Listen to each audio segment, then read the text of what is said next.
তো শুভ সকাল আমার প্রিয় পরিবার।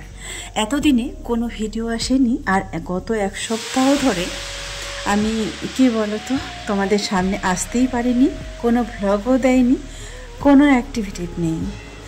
তো কি সমস্যা হয়েছিল বা কেনই আসতে পারিনি, তো চলো পুরো ভিডিওটা দেখতে থাকো, আর অবশ্যই ছোট্ট একটা কমেন্ট করে জানিও।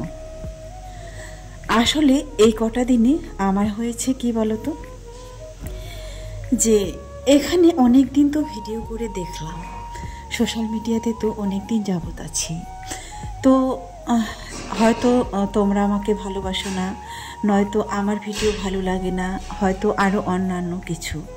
বেশ কিছুদিন কাজ করার পরেও দেখলাম যে না, এখান থেকে আমার কোনো ভিউজ হচ্ছে না। আর ইউটিউবের কাছেও আমার একটা দাবি থাকলো, আমরা যারা ছোট ছোট কন্টেন্ট ক্রিয়েটার বলতে অনেক দিনে কাজে এসেছি, কোনো ভিউজ আজ পর্যন্ত পাইনি সেরকম। তো কেন আমি নিজেও জানি না, আর বুঝতেও পারিনি। কন্টেন্ট আমি সব রকমের দিয়ে দেখেছি, যেমন তোমরাই তো বুঝতে পারবে, আমার থেকে হয়তো আরও কারো খারাপ কোয়ালিটির ভিডিও আছে, তারাও হয়তো অনেক ভিউজ পেয়ে যায়।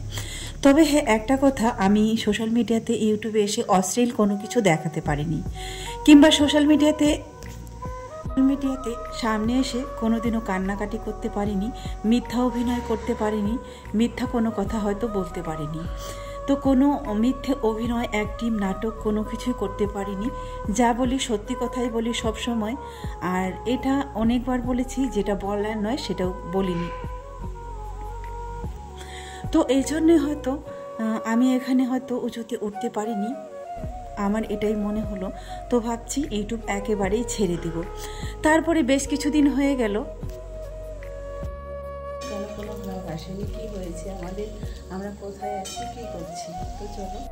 তো অনেকেই আমাকে ফোন করছে, ফোন করে রিকোয়েস্ট করছে, কেউ SMS করছে, দিদি তুমি ইউটিউবটা কেন ছেড়ে দিলে। অনেকেই বোঝাচ্ছে যে দেখো, আজ নয় কাল, কাল নয় সেদিন, কোনো দিন হয়তো হতে পারে তুমি যেটুকু পাও সেটুকুতে শান্ত থাকো। হয়তো ইউটিউব কোনো দিন কাউকে ঠকায়নি, দেখা গেল হঠাৎ করে তোমার হয়তো কোনো ভিডিও ভাইরাল হয়ে যাবে, এরকম সবাই অনেকে সান্ত্বনা দেয়। তারপরে ভাবলাম যে আচ্ছা দেখা যাক না কেন, তোমাদের কথা মতো আর কিছুদিন দিয়ে দেখি, তারপরে হয়তো একেবারেই বন্ধ করে দিব। কারণ কি বলতো, পরিশ্রমটা তো আর কম হয় না, মানে পরিশ্রম যা হওয়ার সেটাই হয়। এত কাজের ব্যস্ততা, এত কিছুর মধ্যেও কিন্তু ভিডিও দেওয়ার চেষ্টা করি, তারপরেও যদি এত কষ্ট করার পরেও যদি ভিউজ না পাই। ঘুম থেকে উঠে মানে বলতে গেলে একটা পুরো পরিবার আমার হাতে ঘাড়ে, দুটো বাচ্চাকে সামলানো, সংসার চালানো, রান্না বান্না থেকে বাজার করা পর্যন্ত, ওই যে বলে না জুতো সেলাই থেকে চণ্ডীপাঠ, পুরোটাই আমাকে করতে হয়। তো তারপরেও দেখো, সোশ্যাল মিডিয়ায় নিয়মিত ব্লগ দেওয়ার চেষ্টা করি, দিয়েছি এর আগে, মানে ডেইলি দিয়েছি। আমার যা কষ্ট হয়ে যাক না কেন, ভিডিও আপলোড দিয়েছি। তারপরেও দেখলাম যে এখান থেকে কোনো রেসপন্স পেলাম না। তারপরে ভাবলাম হয়তো আমার এটা জায়গা না, এটাই সিদ্ধান্ত নিয়েছিলাম। তারপরে যখন তোমরা সবাই রিকোয়েস্ট করে বললে, তো ভাবলাম আচ্ছা দেখা যাক, আরও কিছুদিন দিয়ে দেখি, তারপরে না হয় কি হয়। তো প্রতিদিনের মতো সমস্ত কাজ কমপ্লিট করার পরে, রাজিয়ার পরীক্ষা প্রায় শেষের দিকে, আর এখন হচ্ছে মৌখিক পরীক্ষাগুলো আছে। তো চলে এসেছি আজকে রায়গঞ্জ মনে আসছে, মেদিনীপুরের একটা পার্কে। তো গত 10 বছর আছি, পরিকল্পনা করছি, অনেকবার ভেবেছি ওই পার্কটাতে যাব, কিন্তু যাব বললেই যে যাওয়া হয়, আমার মতো মানুষের পক্ষে সেটা কিন্তু সম্ভব না। তো চেষ্টা করে কিন্তু আসতে পারিনি। আজকে হুট করে মনে হলো, মন মেজাজটাও ভালো লাগছিল না ঘরে বসে, 10 বছরের পরিকল্পনা আজকে হঠাৎ করেই পরিপূর্ণ করলাম।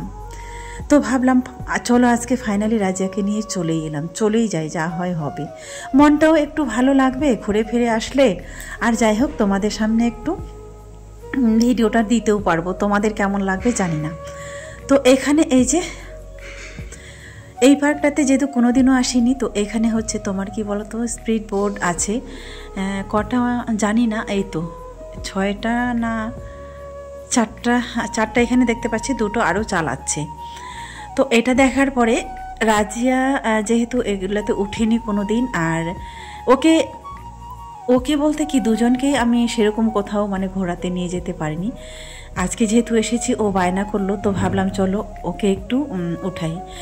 এই সময়ে এত সময় ছোট ছোট বাচ্চাগুলো আশা করি অনেক জায়গায় ভ্রমণে যায়, ঘুরতে যায়, কত কিছু করে, উদ্যানে নিয়ে যায়। আমার পক্ষে কিন্তু সেটা কোনোদিনও সম্ভব হয়নি।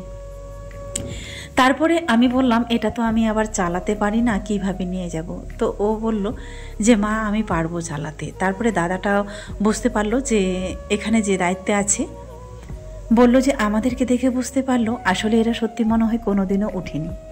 তো ওই যে বলে লোকে নাচতে না জানলে উঠোন বাঁকা, সেরকমই হয়েছে আজকে আমার পরিস্থিতিটা। আমি তো সাহস করে উঠে গিয়েছি, তারপরে কিন্তু বুঝতে পারিনি কোন দিকে নিয়ে যাব আর কি করব, চালাবো। তো ওকে বলে দিল ওই দাদাটা এইভাবে এইভাবে করো, তো সেরকম করেই চালাচ্ছিল। তারপরেই কিন্তু এই যে হ্যান্ডেলটা আমরা হচ্ছে মানে দুদিকেই ঘোরাচ্ছিলাম।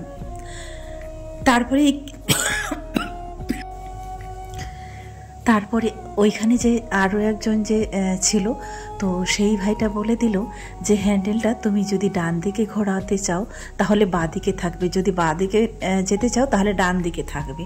তো এরকম করে কিন্তু অনেক পরে বলে দিয়েছিল, তারপরে একটু পেরেছিলাম। ততক্ষণে কিন্তু রাজিয়া হাঁপিয়ে গিয়েছে আর চালাবে না, বলছে মা এবারে আমি নামবো। কোনো রকম হয়তো 2টা না 3টা পার্ক ঘুরেছিল। তারপরে বলছে আমার দ্বারা সম্ভব না, হাঁপিয়ে গেছিল।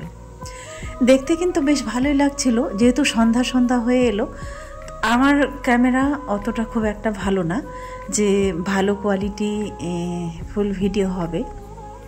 তো যাই হোক, আমার যেমন ক্যামেরা যেমন হয়েছে তেমনই করেছি। আর ওয়েদারটাও আজকে ভালো ছিল না, আকাশের অবস্থাটাও খুব একটা ভালো ছিল না। জীবনের প্রথম আজকে ওকে এরকম মানে বোর্ডে উঠাতে পারলাম আর নিয়ে এলাম ঘোরাতে। মাঝে মাঝে বাচ্চাদেরও একটু ঘোরার শখ, চাহিদা, এ সমস্ত কিছু থাকে। আসলে আমি সময়ের সঙ্গে খুবই বাধা পড়ে গিয়েছি, যে টাইমটা আমাকে খুব যেভাবে মেনটেন করতে হয় আমি কিন্তু পারি না। কিছুক্ষণ আমি চালাচ্ছিলাম, তারপরে আমার পক্ষে সম্ভব না, পারবো না। তারপরে ওকে বললাম যে চল এবার চলে যাই, যেহেতু আমাদের পক্ষে আর সম্ভব হচ্ছে না, চলো এবার চলে যাই। কিন্তু ওই মাঝখান থেকে যে আমরা যে ঘাটে নিয়ে যাব বোটটা, সেটাই আর পারছিলাম না।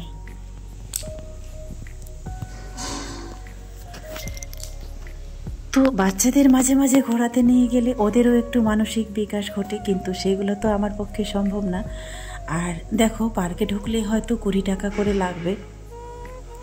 তো আমি কি মনে করি বলো তো, আসলে আমি সব সময় এরকম একটু হিসেবই, যে 20 টাকা থাকলে আমি ভাববো যে হয়তো আমার এখানে 1 কিলো লবণ, 2 কিলো লবণ হয়ে যাবে, কিংবা 1 কিলো আলু হয়ে যাবে। এরকম কেন জানি না আমার হিসেবটা চলে আসে বারবার করে। এবার হয়তো তোমরা যে যাই ভাবতে পারো, আমার হিসেবটা কিন্তু এরকমই হয়। কখনো ভাবি এই 20 টাকা থাকলে হয়তো 1 কিলো আলু হবে, এই ভাবনা চিন্তা করতে করতেই কিন্তু আমার সময়টা চলে যায়।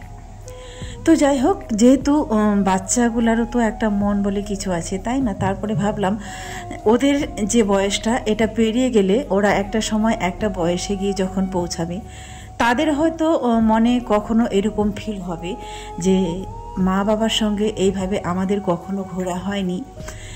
অনেকের শিশুকালটা, শৈশবটা যেভাবে কাটে, আমার মেয়েদের কিন্তু অন্যরকম ভিন্নভাবে কেটেছে, তোমরা পুরোটাই জানো।